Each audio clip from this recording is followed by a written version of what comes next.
YCP ఎమ్మెల్యేలు ఎమ్మెల్సీలతో YCP అధినేత జగన్ సమావేశమయ్యారు. తాడేపల్లిలోని వైసీపీ ఆఫీసులో ఈ భేటీ కొనసాగుతోంది. రాష్ట్రంలోని తాజా రాజకీయ పరిణామాలపై చర్చిస్తున్నారు. డీఎస్సీ అక్రమాలపై పోరాటం ఉధృతం చేయడంతో పాటు రైతాంగ సమస్యలపై ఫోకస్ ఉంటుందని వైసీపీ నేతలు చెబుతున్నారు. ఇదే అంశంపై వైసీపీ సెంట్రల్ ఆఫీస్ నుంచి మరింత సమాచారం మా ప్రతినిధి హరీష్ అందిస్తారు. కాంగ్రెస్ పార్టీ శాసనసభ్యులతో ఈరోజు వైఎస్ జగన్ కీలకమైనటువంటి సమావేశం నిర్వహించబోతున్నారు. ప్రధానంగా డిఎస్సికి సంబంధించినటువంటి ఉద్యమం, అదేవిధంగా అసెంబ్లీ సమావేశాలు అనుసరించాల్సినటువంటి వ్యూహాలు, వీటన్నిటిపైన కూడా ఈరోజు చర్చించేటువంటి అవకాశం కనిపిస్తుంది. అందులో భాగంగానే శాసనసభ్యులతో జగన్ సమావేశం అవుతారు. మనతో పలువురు శాసనమండలి సభ్యులు కూడా ఉన్నారు. సార్ చెప్పండి, ఎలా చూడాలి ఈ జరిగేటువంటి సమావేశానికి సంబంధించి ఎజెండా ఏముండబోతుంది, డిఎస్సి పోరాటం ఎలా ఉండబోతుంది? డిఎస్సిలో జరిగిన అవతావకలు క్లియర్గా తేటతెల్లం అయిపోయింది. ఈరోజు ప్రభుత్వం భయపడతా ఉంది. ఈరోజు ఈ కార్యక్రమాలన్నీ 10 కార్యక్రమాలు తీసుకొచ్చింది వైఎస్ఆర్ కాంగ్రెస్ పార్టీ అభ్యర్థులతో కలిసి. కాబట్టి కూటమి ప్రభుత్వం భయపడతాం. దీన్ని తీవ్రంగా కౌన్సిల్లో దీని మీద ప్రభుత్వం నిలదీస్తాం, రాజీనామాకి పూర్తిగా డిమాండ్ చేస్తామని చెప్పి నేను తెలియజేస్తాను. అవకతవకలను సిబిఐ విచారణ కూడా చేయాలని చెప్పి మేము కౌన్సిల్లో ఫైట్ చేయడం జరుగుతుంది మా నాయకుడు ఆదేశాల మేరకు. రైతుల విషయాలకు వస్తే పొగాకు రైతులను కానీ, మామిడి రైతులను కానీ, వరి కానీ, అన్ని రకాల మిర్చి రైతులను కానీ, అన్ని రకాల రైతుల్ని వ్యాపారస్తులతో కుమ్మక్కై ఈ కూటమి ప్రభుత్వం సిండికేట్ ప్రభుత్వంలా తయారై రైతులను పూర్తిగా వ్యవసాయాన్ని కుదేలు చేసి ఈరోజు రైతులు మొత్తం అయ్యో రామచంద్ర అని చెప్పి ఈరోజు రోడ్డున పడే పరిస్థితికి ఈ కూటమి ప్రభుత్వం రైతుల పక్షాన పోరాడతాం. ఇదే విధంగా కాకుండా పోర్టులు, ఏదైతే రామాయపట్నం పోర్టు 5,000 కోట్లతో గత ప్రభుత్వంలో నిర్మించిందో ఆ పోర్టుని ఈరోజు 750 కోట్లు ఇప్పుడు కట్టి 750 కోట్ల తర్వాత కట్టేనని 1,500 కోట్లకి 5,000 కోట్ల రూపాయలతో ప్రభుత్వం నిర్మించిన పోర్టుని 1,500 కోట్లకి ఎలా అమ్ముతారని చెప్పి మేము అడుగుతా ఉన్నాం.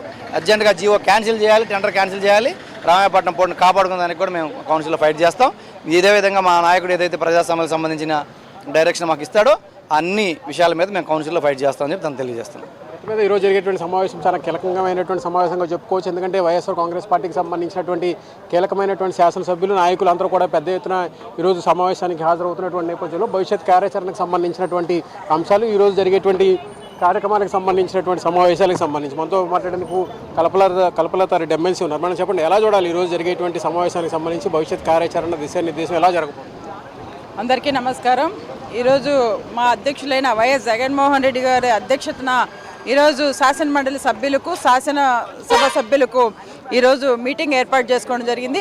ఏదైతే 17వ తేదీ జరుగుతున్న అసెంబ్లీ సమావేశాలకు మేము ఏదైతే ఈ కూటమి ప్రభుత్వం అధికారంలోకి వచ్చిన తర్వాత ఏదైతే ప్రజలకు హామీ ఇచ్చిందో హామీలు అమలు పరచకపోగా పూర్తిగా ఈరోజు ప్రత్యేకంగా మరీ ముఖ్యంగా ఈరోజు డిఎస్సి మీద గట్టి పోరాటమే చేస్తాం. ఎందుకంటే ఏదైతే ఈరోజు డిఎస్సి బాధితులు ఉన్నారో వాళ్ళకు అండగా నిలబడి వైఎస్ఆర్ కాంగ్రెస్ పార్టీ వాళ్ళకు అండగా నిలబడి వాళ్ళకి న్యాయం జరిగేదాకా కూడా మేము ఈ పోరాటం చేస్తాం. అదేవిధంగా ఏదైతే ఈ లోకేష్ గారు ఈరోజు మెగా డిఎస్సి అని చెప్పుకుంటున్నారో ఇది దగా డిఎస్సి అని ప్రూవ్ అయింది. ఎందుకంటే పూర్తిగా అక్రమాలు జరిగినాయని ఈ సందర్భంగా తెలియజేస్తూ దీనికి నైతిక బాధ్యత వహించి తీరాలని, అదేవిధంగా ఏదైతే ఈ విద్యాశాఖ మంత్రి గారు ఉన్నారో నైతిక బాధ్యత తీసుకొని రాజీనామా చేయాలి, లేకపోతే ఖచ్చితంగా సిబిఐ ఎంక్వైరీ జరిపి తీరాలని ఈ సందర్భంగా తెలియజేస్తున్నాం. Thank you.